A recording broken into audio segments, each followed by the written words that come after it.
भारत गौरव आचार्य श्री पुलक सागर जी गुरुदेव के प्रवचन और धार्मिक कार्यक्रम देखने एवं सुनने के लिए जिन शरणम मीडिया चैनल को अभी सब्सक्राइब करें और बेल आइकॉन पर क्लिक जरूर करें। गरीबी हमारे विकास में बाधा नहीं बन सकती है मान्यवर।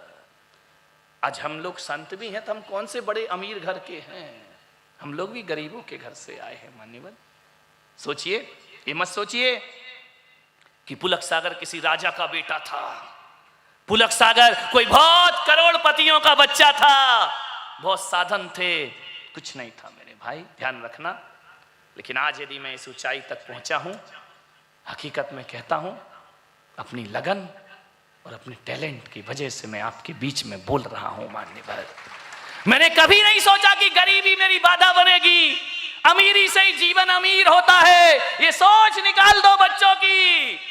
दुनिया में ध्यान रखना, एक ही बात याद रखना, मैं तो इतना ध्यान रखता हूं कि लक्ष्मी जहां, सरस्वती जहां जहां जाती है, लक्ष्मी चरणों में शीश झुकाया करती है। ध्यान रखिए, जीवन में कुछ ना कुछ योग्यता हमारे होना बहुत जरूरी है।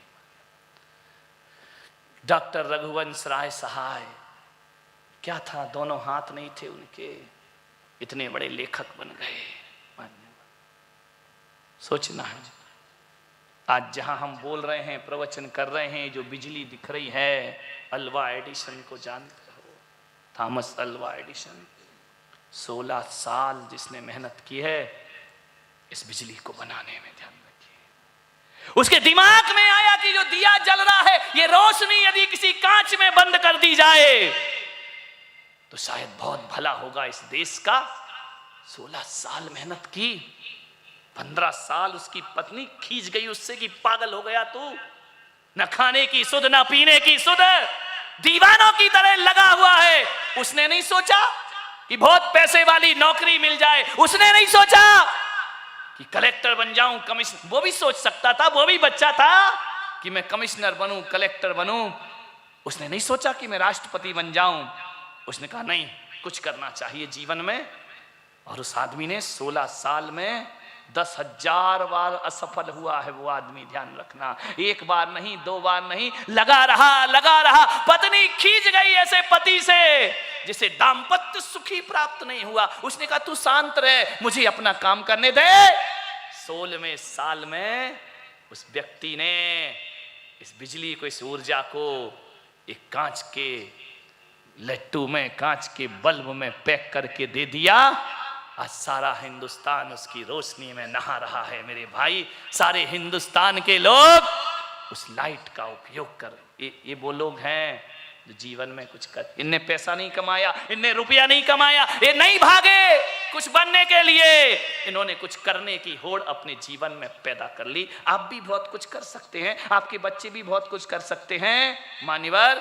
केवल पढ़ाई से ही स्मार्ट कैरियर नहीं बनता है, स्मार्ट कार्य करो, स्मार्ट कैरियर अपने आप जीवन में बन जाया करता है मान्यवर। थोड़ा सा जीवन में समझने का प्रयास करिए मान्यवर, एक सुनियोजित ढंग से जीवन में काम करो। मैं पूछता हूं महिलाओं से, क्या करती हो? बहुत बिजी है महाराज। एक छोटे से बच्चे से पूछो दर्शन को क्यों नहीं आता, टाइम नहीं है, बहुत बिजी हूं। एक आदमी से पूछो क्यों नहीं आ रहे वर्किंग डे पर, टाइम नहीं है। हकीकत में पूछना, टाइम नहीं है या हम व्यवस्थित नहीं है मान्यवर। ध्यान रखना, अरे तुम कहते हमारे पास टाइम नहीं है, मुझे 12 घंटे 24 घंटे जैसे लगते हैं, और तुम कहते हमारे पास टाइम नहीं है, वक्त नहीं है, समय नहीं है। एक बात याद रखिए, समय दुनिया में किसी को नहीं मिला करता है, समय निकालना पड़ता है मेरे भाई। समय निकालिए, समय निकालोगे बहुत कुछ प्राप्त होगा। मैं कहता हूं आपके पास व्यस्त बहुत है, इतने बिजी हो, और पूछा जाए कि काम क्या है तो बोले कुछ नहीं। ध्यान रखना, बिजी बहुत है, काम कुछ नहीं है। मैं आपको इजी लाइफ बता सकता हूं, आपका अच्छा कैरियर बना सकता हूं। रोज सुबह उठकर कागज पेन लो और लिखो कि आज मुझे दिन भर में कौन कौन से काम करना है। ध्यान रखिए, आप कहते ना हमारे पास समय नहीं, इतना समय है तुम्हारे पास कि जो 12 घंटे में काम करते हो वो 4 घंटे में हो सकते हैं, 8 घंटे आपको फ्री मिल सकते हैं मेरे भाई। लेकिन हम व्यवस्थित नहीं हैं, हम सुनियोजित तरीके से जिंदगी नहीं जीते हैं, हमारा कोई टाइम टेबल नहीं हुआ करता है। जब मन आया तब उठ गए, नाश्ता किया तो किया, नहीं किया तो नहीं किया, कभी 8 बजे किया, कभी 9 बजे किया, कभी 10 बजे किया, कभी किया ही नहीं। ये अव्यवस्थित जिंदगी है तुम्हारी, ध्यान रखना। मान्यवर, हम साधु संतों का देखो हर चीज टाइम पे है, उठना टाइम पे, सामायिक टाइम पे, प्रतिक्रमण टाइम पे, प्रवचन टाइम पे, पढ़ाई लिखाई टाइम पे, इतना समय बचता है। मैं कहता हूं 2-4 काम में तुम पूरा दिन निकाल देते हो। मान्यवर, 25 काम कर सकते हो तुम लिस्ट बना के, 35 काम कर सकते हो तुम। एक लिस्ट बनाओ, आज मुझे कितने बजे क्या करना है, ध्यान रखिए। यदि आप बना लोगे ना तो जो काम घंटों का है वो मिनटों में पूरा हो जाया करता है। मान्यवर, मिनट भी नहीं लगते। सुबह से उठ के कुछ बनाते हो अपनी जिंदगी का हिसाब किताब? मान्यवर, बनाइए। आप मंदिर क्यों नहीं आते? टाइम नहीं, टाइम तो बहुत है, अव्यवस्थित है, ध्यान रखिए। इतना टाइम मिलेगा। अभी आ रहे हो कि नहीं, एक बात बताओ, मंदिर जाने का टाइम नहीं, वो जी 1.5 2 घंटे यहां बिता रहे हो, घर भी चल रहा है, खाना भी बन रहा, सब कुछ हो रहा है, अब टाइम कैसे मिल रहा है? बोलिए। जो रोज प्रवचन में आ रहे हैं, मंदिर नहीं जाते, स्वाध्याय नहीं करते, पूजा नहीं करते, बोले क्यों? टाइम नहीं है। ये टाइम कहां से मिल गया? अब बोलो, 8 बजे आके बैठ जाते हो, 8:15 बजे, जाते जाते 11 बजते हैं। बजते हैं या नहीं बजते हैं? घर का खाना भी बनता है, घर की व्यवस्था भी होती है, स्कूल भी बच्चे जा रहे हैं, सब चीज हो। अब कहां से मिला ये 2-2.5 घंटे? मैं जिस दिन बिहार कर जाऊंगा ना, ये 2-2.5 घंटे तुम फिर बिजी हो जाओगे, ध्यान रखना। फिजूल के काम में, काम कुछ नहीं, व्यस्त बहुत है, ध्यान रखिए। इतने बिजी कहां से निकल रहा है ये टाइम? ये बैठे हुए हैं। यदि मैं बाहर चला जाऊं, बोलो सुजाता बहन आना, कहेगी महाराज टाइम नहीं है, वो दिन भर तो यहीं रहते हैं। विचार करिए, वक्त निकालो, सब निकलता है। स्मार्ट कैरियर बनाना है तो स्मार्ट कार्य करना पड़ेंगे। हार्ड वर्किंग से कोई स्मार्ट कैरियर नहीं बना करता है। अच्छा बनाओ, अच्छा करो, समझ के करो, व्यवस्थित करो, जीवन सफल होगा। मान्यवर, करसन भाई पटेल जानते होंगे, उनकी पत्नी, वो केमिस्ट थे, पढ़ लिख के केमिस्ट बन गए। एक दिन उनकी पत्नी कपड़े धो रही थी, पहले मशीन तो चलती नहीं थी, वॉशिंग मशीन, कपड़े धो रही थी तो एक साबुन चलती थी पहले, गाय छाप, इतनी हार्ड कि किसी को मार दो तो सिर फूट जाए। कपड़े धोने की साबुन पहले ऐसे ही आती थी, इतनी सॉफ्ट नहीं होती थी, ध्यान रखना। बहुत हार्ड लगी, किसने? कपड़ा भी अपनी तरफ खिंच रहा है, साबुन अपनी तरफ जा रही है, लगी घंटा भर से। उसके पति ने देखा, यार ये इतनी मेहनत करती है, एक शर्ट धोने में इसको साबुन घिसने में कितना वक्त लग रहा है।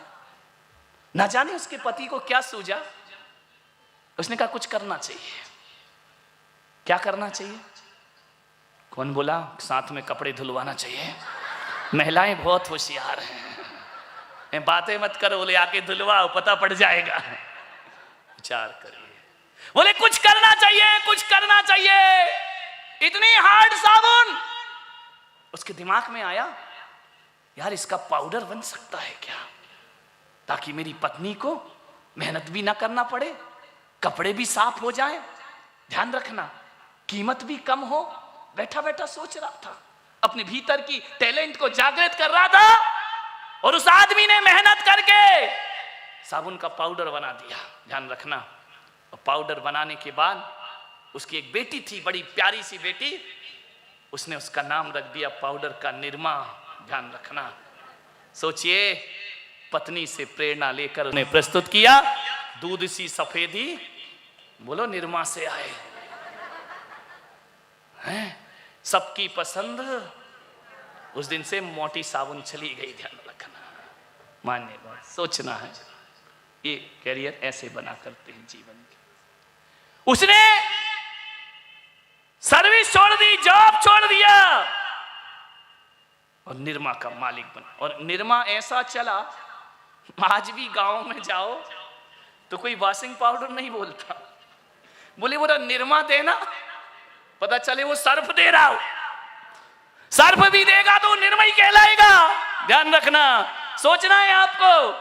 कोई भी पाउडर हो, चाहे वो घड़ी दे रहा हो, व्हील दे रहा हो, गांव का आदमी कहता निरमा, ध्यान रखा, जबकि निरमा उसकी लड़की का नाम है, निरमा उसकी कंपनी का नाम है, निरमा उसने वॉशिंग पाउडर, कोई नहीं कहता कपड़े धोने वाला पाउडर दो।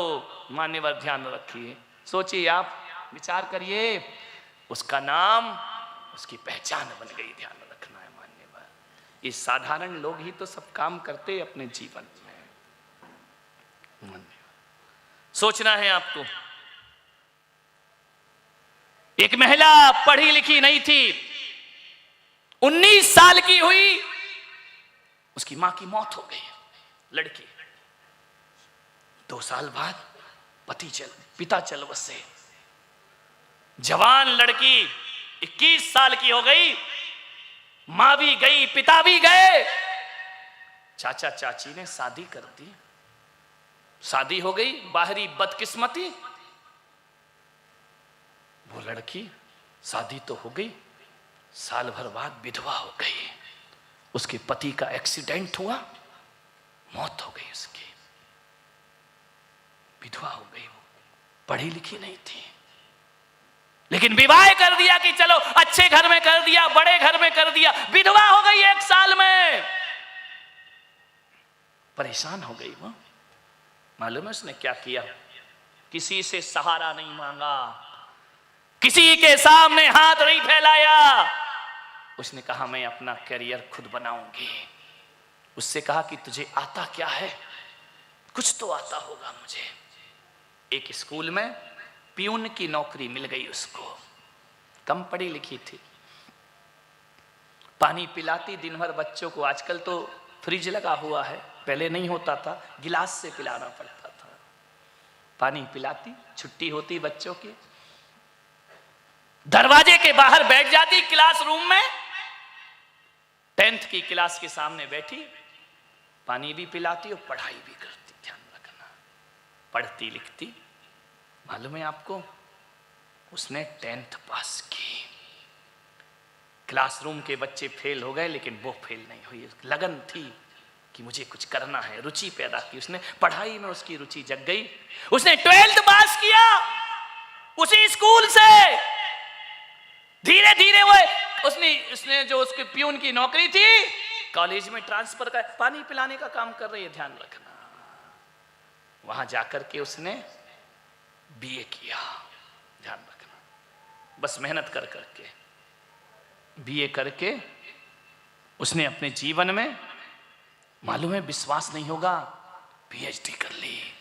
और एक दिन जिस स्कूल में वो पानी पिलाती थी, वहीं प्रोफेसर बनकर के खड़ी हो जाया करती है। ध्यान रखिए, किसने सिखाया उसे, किसने दिया? हर आदमी के भीतर हुनर हुआ करता है। अरे कैरियर किस्मत से नहीं बना करता है, कैरियर बनाने का एक प्रोसेस हुआ करता है। मान्यवर ध्यान रखना, जिंदगी बनाने का। मान्यवर आपसे मैं एक ही कहूंगा, रोज सुबह उठकर गुड मॉर्निंग करते हो। मैं पुलक सागर कहता हूं, गुड मॉर्निंग से कुछ नहीं होता। बोल दिया गुड मॉर्निंग, थोड़े देर बाद बेलन भी चल रहा और चिमटा भी चल रहा है। अत श्री महाभारत प्रस्तुत करता गोदरेज। सास ने कहा यों, बहू ने कहा क्यों। अत श्री महाभारत। ध्यान रखिए मान्यवर, ये गुड मॉर्निंग होता है। मत बोलिए। जीवन को अच्छा बनाना है, सुखद बनाना है, कुछ पाना चाहते हो, ध्यान रखना, तुम्हें वो चाहिए जो तुम्हारे पास नहीं है। ध्यान रखना, बड़ी महत्वपूर्ण बात है। करियर को बनाना है, तुम्हें वो पाना है जो तुम्हारे पास नहीं है। आदमी उसी में तो लगा रहता है सुबह से शाम, जो है उसके पीछे तो कुछ सोचता ही नहीं है, जो नहीं है वो उसको चाहिए। तो एक बात इस पुलक सागर की मान के चलना कि तुम्हें वो चाहिए जो तुम्हारे पास नहीं है, तो वो काम करो जो तुमने आज तक किए नहीं है। ध्यान रखना, जो काम तुमने आज तक नहीं किए वो करो, वो मिलेगा जो आज तक तुमने पाया नहीं है जिंदगी में। गुड मॉर्निंग नहीं, ग्रेट मॉर्निंग बनाने का प्रयास करिए कि आज के दिन को मैं ग्रेट डे बनाने का प्रयास करूंगा, आज के दिन को मैं अच्छा दिन बनाने का प्रयास करूंगा। मान्यवर क्या है, नाम कमाना है, सब कुछ कमाना है, कमा सकते हो। कोई जरूरी नहीं कि आप सोचे कि इस उम्र में हम कुछ नहीं कर सकते। कीरो ने ज्योतिष सीखा, ग्रीक भाषा सीखी थी, बुढ़ापे में ध्यान रखिए आप भी सीख सकते हो, कर सकते हो जीवन में बहुत कुछ। अरे और तो और छोड़ो, क्या आदमी रहा होगा वो जैन समाज का जिसने कुछ नहीं किया, एक भजन लिख दिया, सारे हिंदुस्तान में चले जाओ, कुछ याद हो या ना हो जैनियों को, चाहे मंदिर में रहो चाहे बैंड वालों के पास जाओ, जब भी धुन बजती है कोई मंदिर जाता है, कुछ नहीं, कोई बहुत बड़ी बात नहीं है। हमारे समाज का एक राष्ट्रीय गीत बन गया है, तुमसे लागी लगन ले लो अपनी शरण पारस प्यारा, मैटो मैटो जी संकट। क्या किया उस आदमी ने? ये कोई फिल्मी एक पैरोडी पे बना है, फिल्मी गाना था, आज गुम हो गया। बाहरे महापारसनाथ का भजन, आज के भजन गाओ तो फिल्मी गीत याद आते हैं, और पहले का वो फिल्मी गीत गा दो तो तुमसे लागी लगन याद आ जाया करता है। जिसने फिल्मी गीत को चलन से बाहर कर दिया है, क्या किया उसने? एक भजन ही लिखा है पंकज ने, पंकज व्याकुल भया दर्शन बिन ये जिया लागे खारा, मैटो मैटो जी संकट। एक भजन ने उसे अमर कर दिया। मैं तो ये सोचता हूं ये उदक चंदन किसने लिखा है? ऑल इंडिया का अर्घ है, ये ध्यान रखना है। कहीं भी चले जाओ, मद्रास चले जाओ, कर्नाटक चले जाओ, हिंदी बोले या ना बोले, महाराज मिल गए तो उदक चंदन तंडुल, 2 लाइनों ने अमर कर दिया उस आदमी को। क्या किसी भी भाषा का आदमी हो, उदक। और ध्यान रखना, कोई भगवान का, कोई महाराज का कोई पद आपको सूझ नहीं रहा, अर्घ चढ़ाना है तो ऐसा मल्टीपर्पज है, कहीं भी लगा दो उदक चंदन तंडुल पुष्प के। क्या लोग थे, 2-2 लाइनें जिनको अमर करके चली गई जिंदगी में। कोई जरूरी नहीं है, कहने का मतलब इतना ही है मेरा, कोई जरूरी नहीं कि पढ़ लिख के दुनिया में नाम कमाया जा सकता है।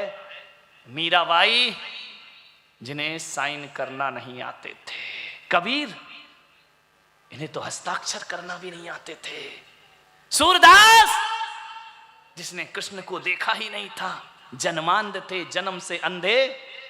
सोचो आप, ये अनपढ़ लोग। मीराबाई को कौन सी डिग्री मिली थी? किसी कॉलेज में गई थी पढ़ने के लिए? कहीं नहीं। सूरदास कौन से स्कूल में गए थे? कहीं नहीं गए मेरे भाई।